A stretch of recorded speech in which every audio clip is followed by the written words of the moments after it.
Supreme court में दाखिल होने वाली पीआईएल यानी कि जनहित याचिका पर 4 फरवरी से एक नया सिस्टम लागू होने जा रहा है, जिसमें अब याचिकाकर्ता को अपने न्याय के लिए सालों साल इंतजार नहीं करना पड़ेगा। अब यहाँ पर जो भी जनहित याचिकाएं दायर की जाएगी उसको हफ्ते भर के अंदर लिस्टिंग कर लिया जाएगा। इन तमाम विषयों पर हमारे साथ बातचीत करने के लिए मौजूद है सुप्रीम कोर्ट के एडवोकेट वजाहत अंसारी। इनसे बात करते हैं। सर, 4 फरवरी से नई व्यवस्था शुरू होने जा रही है जिसमें पीआईएल यानी जनहित याचिका जो दाखिल होंगी उसके हफ्ते भर के अंदर उसको लिस्टिंग कर दिया जाएगा। अच्छा है, सुनवाई हो जाएगी एक हफ्ते के अंदर, लेकिन पहली लिस्टिंग के लिए है ये, और इसके बाद की जो जितनी लिस्टिंग है उनके लिए भी व्यवस्था होनी चाहिए।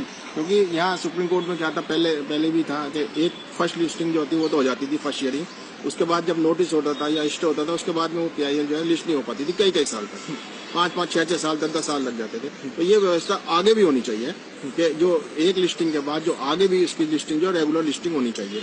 इससे आम पब्लिक जो दूर दराज से राज्यों से लोग जो आते हैं कि सुप्रीम कोर्ट के अंदर जो अपनी मामले लेके आते हैं, तो कितना बेनिफिट होगा उन आम पब्लिक को? उसमें फायदा यह होगा कि जल्दी न्याय मिलेगा। जो कई साल तक प्याई लटके रहती थी वो नहीं लटकेगी, उनमें जल्दी फैसला आएगा और उनको फायदा होगा। ज्यादा प्याई लोग फाइल करेंगे, ज्यादा इशू उठाएंगे, जो समस्याएं हैं वो जो सॉल्व हो जाएंगी। सर, पहले यहाँ की व्यवस्था की थी जो पीआईएल यानी जनहित याचिका दाखिल होती थी उसमें कितना समय लगता था सुनवाई होने में, और खासकर लिस्टिंग होने में कितना टाइम लगता था? कई साल लग जाते थे और मैटर अनडेटेड हो जाता था। ये अनडेटेड नहीं होने चाहिए, कोई ना कोई केस में डेट जरूर होनी चाहिए, और अगर ज्यादा लंबी डेट हो तो उसका रीजन होना चाहिए कि इतना लंबी डेट क्यों आई है इसमें। नॉर्मली जो है या केस में डेट आती है वो 1 या 1.5 महीने की आती है, और कभी कभी अनडेटेड हो जाता है। तो अनडेटेड नहीं होना चाहिए और रेगुलर डेट आनी चाहिए, रेगुलर हियरिंग होनी चाहिए। सर, सुप्रीम कोर्ट में देश भर से लोग आते हैं, बहुत ही उम्मीदों से आते हैं, तो क्या कहेंगे जिस हिसाब से जो जनहित याचिका दाखिल होती है उसका समय पर जिसका निपटारा नहीं होता तो पब्लिक को कितना दुख पहुंचता होगा?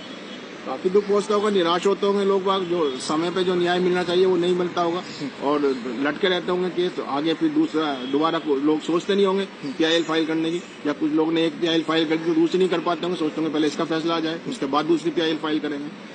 अभी आपके साथ भी हाल फिलहाल में ऐसा हुआ था जिसमें आपने पीआईएल दाखिल की, जिसमें फैसला आपको बहुत जल्दी मिल पाया? मैंने 2003 में पीआईएल की थी, उसका फैसला 2009 में आया था। कई साल तक उसमें डेट नहीं आई थी, अनडेटेड रहा था वो केस, और इसलिए जो वो फैसला का 2004 में मेरा आ जाता तो बहुत अच्छा था, लेकिन वो 2009 में जो था उसका फैसला है। चलिए, धन्यवाद। ये तो सुप्रीम कोर्ट के एडवोकेट वजाहत अंसारी जो हमसे बात करते हैं। इनका कहना है कि यहाँ पर देश भर से लोग आते हैं अपनी जनहित याचिका को लेकर, लेकिन यहाँ पर सालों साल लोगों को न्याय के लिए इंतजार करना पड़ता है। लेकिन अब 4 फरवरी से जो व्यवस्था शुरू होने जा रही है उससे कहीं ना कहीं आम जनता को काफी फायदा पहुंचेगा। कैमरा पर्सन राहुल के साथ सुरेश झा, न्यूज़ नेट, दिल्ली।